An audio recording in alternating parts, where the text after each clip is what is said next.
السلام علیکم ناظرین، کیسے ہیں آپ سب؟ امید ہے کہ آپ بخیر ہوں گے۔ نکاح انسانی زندگی کی بنیادی ضرورت ہے۔ مرد ہو یا عورت، اس کی زندگی ادھوری رہتی ہے جب تک کہ وہ نکاح کے بندھن میں نہ بندھ جائے۔ یہ بڑا پاکیزہ اور مقدس رشتہ ہے۔ اللہ تعالیٰ نے حضرت آدم علیہ السلام کو پیدا کیا اور انہی سے ان کا جوڑا حضرت حوا علیہ السلام کو بنایا۔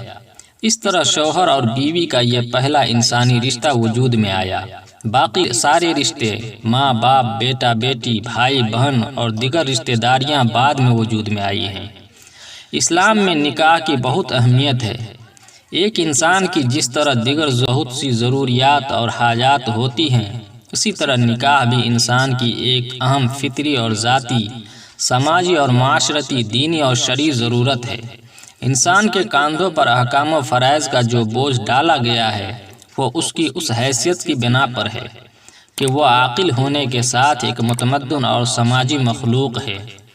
تمدن و سماج کا وجود خاندانوں کے وجود سے وابستہ ہے، جبکہ خاندانوں کا وجود مرد و عورت کے مابین بہتر و منظم اور پائیدار و مستحکم تعلق کا مرہون منت ہے۔ اس حیثیت سے غور کیجئے تو تمام احکام و فرائض اور ہر قسم کے عبادات و معاملات کی صحیح انجام دہی مرد و عورت کے صحیح تعلق پر موقوف ہے۔ اس طرح نکاح انسان کی فطری اور سماجی ضرورت ہونے کے ساتھ ساتھ دینی اور شرعی ضرورت بھی ہے۔ اس لیے اسلام میں انسان کو اپنی اس فطری ضرورت کو جائز اور مہذب طریقے سے پورا کرنے کی اجازت ہے، اور اسلام نے نکاح کو انسانی بقا و تحفظ کے لیے ضروری بتایا ہے۔ اسلام نے تو نکاح کو احساس زندگی اور شعور زندگی کے لیے عبادت سے تعبیر فرمایا ہے۔ یہ ایک معمولی عمل ہے اور نہ ہی فقط جنسی تسکین کا ایک ذریعہ بلکہ عبادت ہے۔ اسی وجہ سے ہمارے فقہا فرماتے ہیں کہ خلوت میں زندگی گزارتے ہوئے نوافل کا اہتمام کرنے سے نکاح کرنا بہتر ہے، اور یہ نکاح ایک عبادت ہے جس کا اثر براہ راست انسان کی روحانی، اخلاقی اور معاشرتی زندگی پر پڑتا ہے۔ نکاح کی اہمیت کا اندازہ اس بات سے بھی لگایا جا سکتا ہے کہ نکاح تمام مذاہب میں حلال ہے، اور نبی صلی اللہ علیہ وسلم کی زبانی اس کی ترغیب دلوائی۔ اسلام نے سارے انسانی معاشرے کی بنیاد خاندان ہی پر رکھی ہے، اور سسرال کو بھی خاندان ہی کا ایک جزو ٹھہرایا ہے۔ تو اجتماعی زندگی میں خاندان کو جو اہمیت حاصل ہے، وہی اہمیت عقد نکاح کو بھی حاصل ہے۔ اب بات رہی کہ شادی کے لیے کیسی لڑکی کا انتخاب کیا جائے، اس میں کیا کیا خوبیاں ہونی چاہیے اور کیا کیا صفات پائے جانے چاہیے، انتخاب کرنے میں کن باتوں کو مد نظر رکھنی چاہیے، انہی سب باتوں کو آج کی اس ویڈیو میں ہم سمجھیں گے۔ آگے بڑھنے سے پہلے ایک چھوٹی سی گزارش ہے کہ اگر آپ نے ابھی تک میرے چینل فقط جانکاری کو سبسکرائب نہیں کیا ہے تو ضرور کر لیں، چونکہ اس چینل پر صرف آپ کو مسئلے مسائل کی جانکاری ہی ملتی ہے۔ سوال ہے کہ ایک آدمی کے لڑکے اور لڑکی کے نکاح کی بات ہو رہی ہے، دونوں نمازی دیندار ہیں، مالی حالت میں کمزور ہیں، جس کی بنا پر نظر انداز کیا جا رہا ہے، اور جو دیندار نمازی نہیں ہیں، محض صاحب مال ہیں، نیز خوبصورت، اس کی طرف سب کا رجحان ہے اور رغبت بھی ہے۔ محلے کے لوگ بھی انہی کا مشورہ دیتے ہیں، صرف میں نے دینداری نمازی کے انتخاب کا مشورہ دیا ہے۔ کیا یہ نامناسب ہے؟ ذرا تفصیل سے روشنی ڈالیں، مہربانی ہوگی۔ بسم اللہ الرحمن الرحیم۔ الجواب باللہ التوفیق۔ شادی کے لیے لڑکی کے انتخاب میں شریعت نے مال، جمال، حسب و نسب یعنی خاندانی شرافت اور دینداری وغیرہ اوصاف میں دینداری کو ترجیح دی ہے۔ بخاری شریف وغیرہ میں ہے کہ حضرت صلی اللہ علیہ وسلم نے فرمایا، 4 اوصاف کی وجہ سے عورت سے نکاح کیا جاتا ہے: مال، جمال، حسب و نسب اور دینداری۔ تمہاری کامیابی یہ ہے کہ تم دیندار کو حاصل کرو۔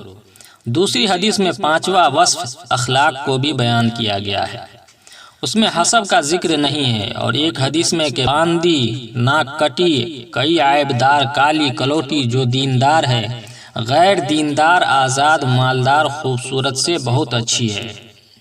اور ترمذی شریف میں ہے کہ جب تمہیں ایسا آدمی پیغام نکاح بھیجے جس کے دین اور اخلاق کو تم پسند کرتے ہو تو اس سے نکاح کر دو، ورنہ زمین میں بڑا فتنہ و فساد پھیلے پڑے گا۔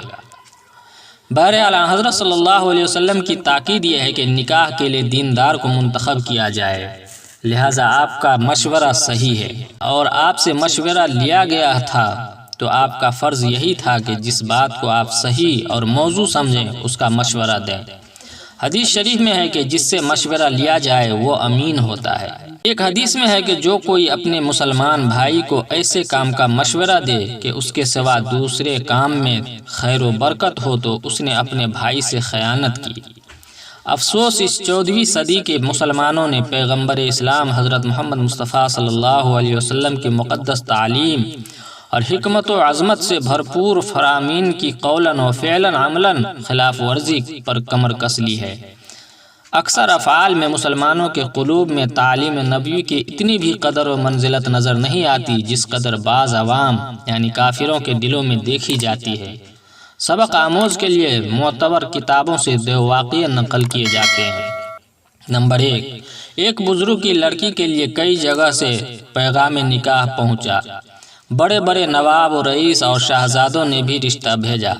بزرگ نے اپنے پڑوسی یہودی سے مشورہ کیا کہ کس کا پیغام قبول کیا جائے۔ یہودی کہنے لگا، میں نے سنا ہے کہ تمہارے نبی صلی اللہ علیہ وسلم نے فرمایا کہ 4 چیزوں کی وجہ سے عورت کی شادی کی جاتی ہے۔ نمبر 1 مال، نمبر 2 جمال، نمبر 3 حسب، نمبر 4 دین۔ مگر سب سے اچھا اور بہتر دیندار سے نکاح کرنا ہے۔ اس سے معلوم ہوا کہ دیندار سب سے مقدم ہے۔ لہٰذا میری بات تسلیم ہو تو فلاں طالب علم کے ساتھ شادی کر دو۔ مالداروں اور بڑوں سے انکار کر دو کہ تم میں دینداری نہیں ہے۔ چنانچہ اس بزرگ نے ایسا ہی کیا۔ نمبر 2، نوح بن مریم نے اپنی صاحبزادی کا نکاح کرنا چاہا تو ایک مجوسی سے مشورہ کیا۔ اس نے کہا کہ فارس کا بادشاہ کسریٰ تو مال کو ترجیح دیتا تھا اور قیصر حسن و جمال کو پسند کرتا تھا، اور رئیس عرب خاندانی شرافت اور حسب و نسب کو، اور تمہارے سردار حضرت محمد مصطفیٰ صلی اللہ علیہ وسلم دینداری کو۔ ان سب پر مقدم رکھتے تھے، یعنی کوئی دیندار اور متشرع تو ہے لیکن مال و جمال اور شرافت نہیں، تو ایسے کو غیر دیندار مال و جمال اور خاندانی شرافت والے پر ترجیح دیتے تھے۔ تم ہی غور کرو کہ کس کی اقتدا کی جائے، فارس اور روم کے رؤساء کی یا سرور دو عالم صلی اللہ علیہ وسلم کی؟ غرض یہ کہ دیندار کو پسند کرے، اس میں مال جمال شرافت بھی ہو تو نور علی نور ہوگا۔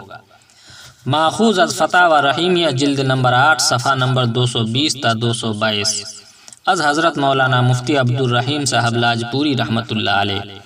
پیارے ناظرین، کیسی لگی یہ جانکاری؟ اگر اچھی لگی ہو تو ویڈیو کو ایک لائک کر دیں۔ چینل پر اگر آپ پہلی بار تشریف لائے ہیں تو لال والا بٹن دبا کر سبسکرائب کر لیں اور ساتھ میں لگے بیل آئیکن کو لازمی پریس کر لیں تاکہ اسی طرح کی نئی جانکاری ہم آپ تک پہنچاتے رہیں گے۔ پھر ملتے ہیں کسی اور ویڈیو میں ایک نئی جانکاری کے ساتھ۔ جب تک کے لیے والسلام علیکم ورحمۃ اللہ۔